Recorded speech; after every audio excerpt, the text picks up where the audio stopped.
Ils vont toujours jusqu'à la limite de toucher les énergies, et voilà, c'est comme ça que ça arrive. Vous n'imaginez pas combien de tuyaux, de câbles. C'est des surprises, on va dire, hein. Comme ça m'est arrivé, quoi. C'est déjà arrivé qu'en touchant une conduite, l'engin prenne feu. Vous savez que c'est la conduite Fluxys, 40 bars. Alors là, j'étais scié. Les gaz, étincelles, air, voilà quoi, c'est le bon mélange pour exploser. C'est un câble qui n'était pas censé être là et pour finir, ça a fait boum. Les conséquences sont importantes quoi, au niveau dégâts corporels et tout ça. Et je veux dire, tout le bras par ici, tout le reste a été brûlé, dont la main. Si le gars de Fluxys serait venu, allez, 20 secondes plus tard, c'était fait. C'était fait. Maintenant, dans le contexte actuel, il faut aller vite, vite, dans tous les domaines.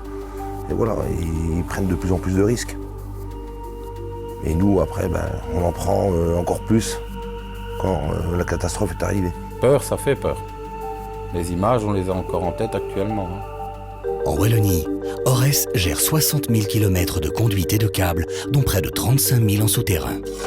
Vous êtes amené à travailler à proximité de ces installations par lesquelles transitent gaz naturel et électricité. Votre sécurité n'a pas de prix. Voici un rappel de quelques précautions à suivre.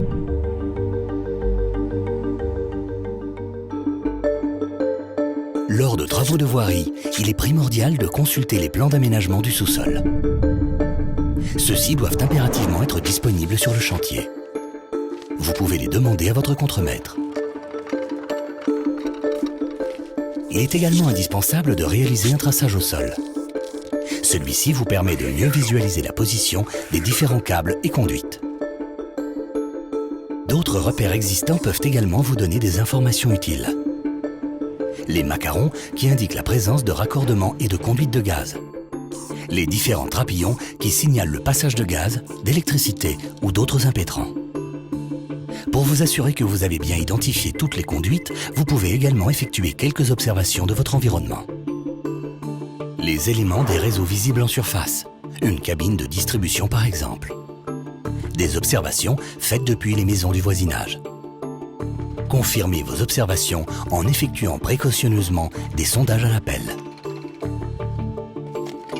Vous pouvez identifier tous ces repères sur les plans d'aménagement du sous-sol.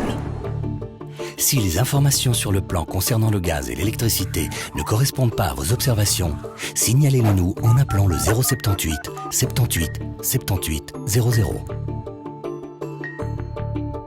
Les bonnes pratiques sur chantier.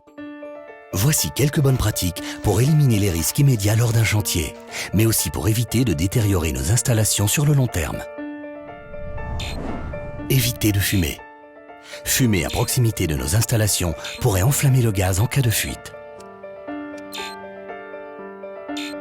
Évitez de prendre appui sur les conduites de gaz ou les câbles d'électricité. Cela pourrait les endommager. Lors d'une ouverture de fouille, voici les précautions à prendre. Utilisez le matériel adapté. Observez la nature du sol. Si c'est du sable ou si vous voyez un couvre-câble, arrêtez immédiatement la machine.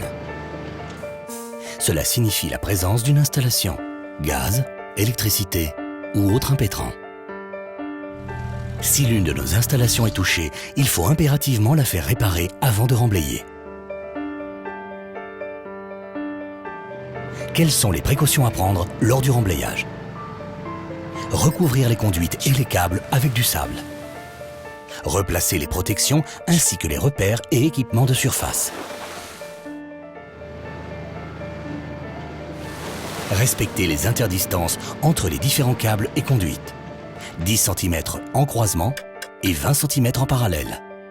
Vous devez installer une protection si la distance est moindre.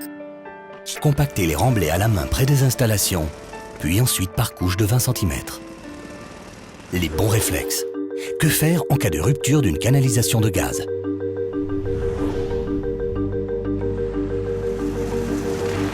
Avertir immédiatement Ores en appelant le 0800 87 087. Si nécessaire, prévenir également les services d'urgence via le 112 et créer un périmètre de sécurité. Si le gaz est enflammé, ne tentez pas de l'éteindre. Si vous utilisez un GSM, ces appels doivent être donnés à une distance minimum de 20 mètres au-delà de l'odeur de gaz, à l'opposé de la direction du vent. Attention, évitez toute production d'étincelles ou de flammes. Ne pas fumer et couper les GSM. Créez une zone d'exclusion de 20 mètres au-delà de l'odeur de gaz autour de la fuite et déroutez le trafic. Prévenez les riverains. Frappez aux portes, mais ne pas sonner. Demandez-leur qu'ils ferment leurs portes et leurs fenêtres. Ne pas enfoncer la canalisation sectionnée ou tenter de la remblayer. Que faire lors de l'arrachage d'un câble électrique?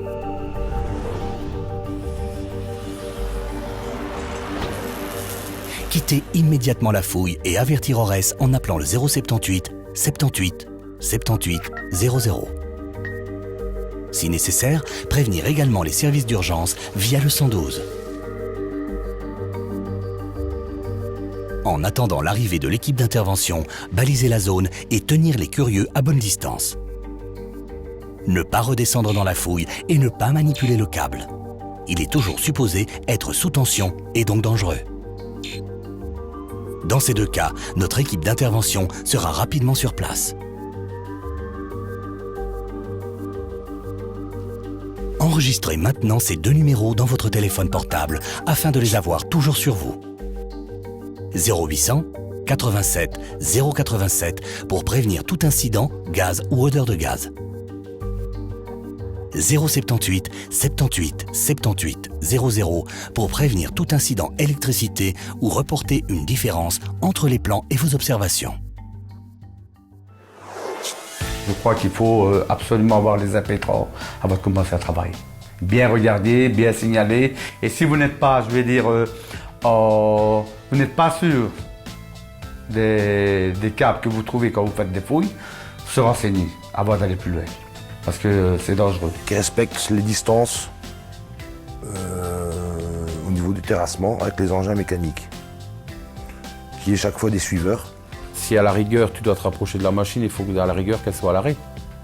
Moi je demande à mon machiniste que quand je me rapproche ainsi, d'arrêter le temps que je fouille. Tant qu'on n'a pas toutes les informations, on ne commence pas le travail.